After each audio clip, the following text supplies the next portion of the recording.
Geen moet het mij niet koelijk nemen. Er zich wel eens rebellig was en grote passen komen holen. De kleine visser langs de maas. Paar streek mij geuvel mijn stroevel. Ik zou op het seminarie zien.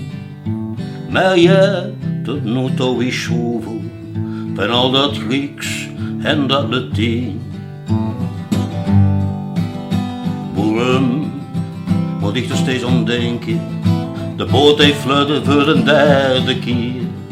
Ik zag gewoon de kade staan en wenken. Had die behoed verslippen neer. En als ik heen bij het vallen van de duister nog even door mijn negerdorp gaan, dan hoorde ik in het windgefluister, had die behoed veer gewoon vooraan.